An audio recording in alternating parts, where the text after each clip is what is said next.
we're going to hear from Dahlia Wasfi, who is an internationally known speaker and activist, born in the United States to an American Jewish mother and an Iraqi Muslim father. She lived in Iraq as a child, returning to the U.S. at age 5. After graduating from Swarthmore College with a BA in biology in 1993, she earned her medical degree from the University of Pennsylvania in 1997.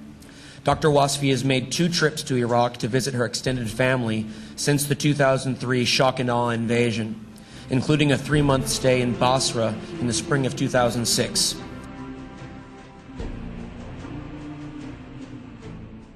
Based on her experiences, Dr. Wasfi is speaking out in support of immediate, unconditional withdrawal of American forces from Iraq and the need to end the occupation from the Nile to the Euphrates. And she has a website which...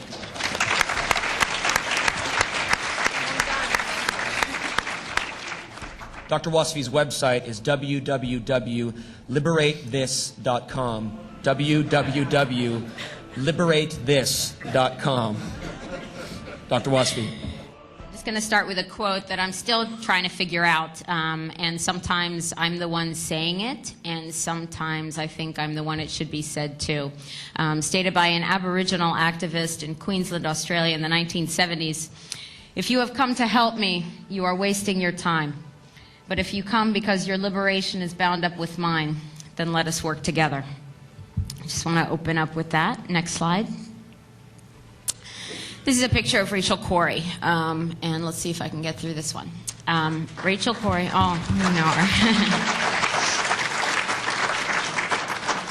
her. You heard about my degrees and my education, and pretty much all that means at this point is that I'm in an incredible amount of debt.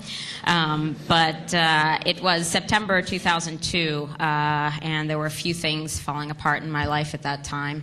And it wasn't helping that my government was preparing to invade the country of my dad's origin. And at that time, I took leave from my residency in anesthesiology, and I've yet to go back. But I was very frustrated, very hopeless, very depressed, and was really seeking for a reason to continue. And it was around that time that I, as the build-up to the invasion continued. Now, when after September 11th happened, the anti-Arab, anti-Muslim racism in my work environment escalated significantly at Georgetown University Hospital. And there were a number of different responses that could have possibly taken place after that. On one extreme, you would have our government's response, which would be to invade Afghanistan and build an oil pipeline to the Caspian Sea. And on the other end, I would say, would be what Rachel did. Rachel, at the time, in March 2003, was a 23-year-old college student who, after September 11th, wanted to learn about other cultures, wanted to explore the world and try to understand what was going on. She trained with the International Solidarity Movement and went to Rafah in Gaza, which is one of the most dangerous places for people living there because of the brutal occupation there.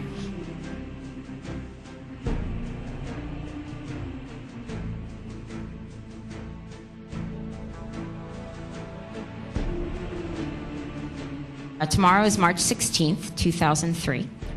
March 16th, and 5 years ago, on March 16th, 2003, Rachel was with her friends in the ISM doing one of the things they do, which is to basically act as human shields to defend international law.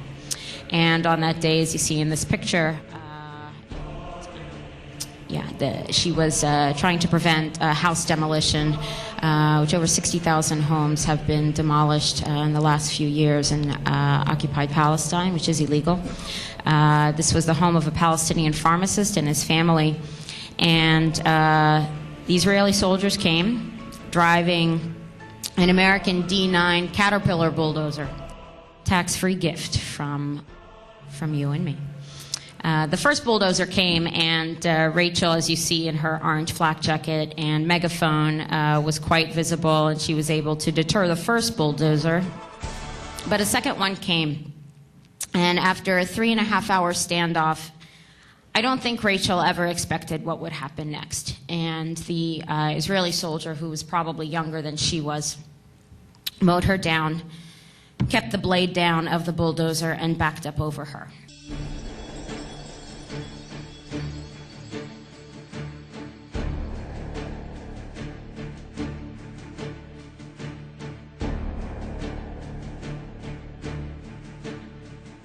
Rachel had not expected that she had seen what the Israelis were doing to Palestinians living in Gaza, but she didn't think that they would change and do something to a Westerner, to an American, to someone who had light features.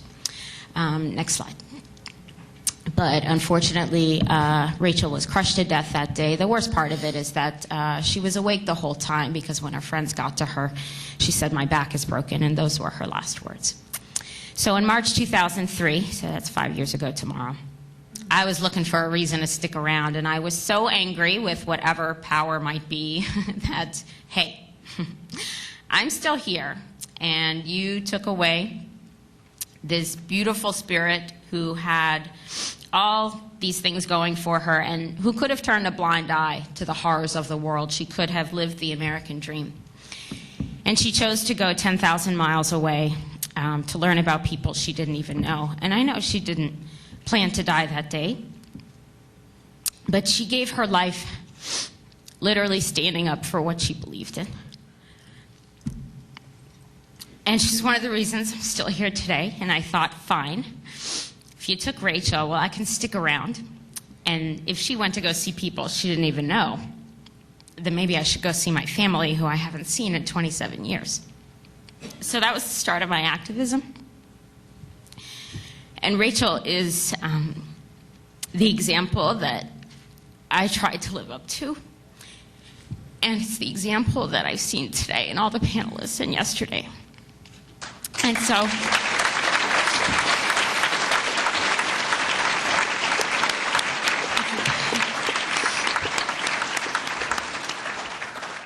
I knew I wouldn't get through her story. So, anyway, this is what an American hero looks like.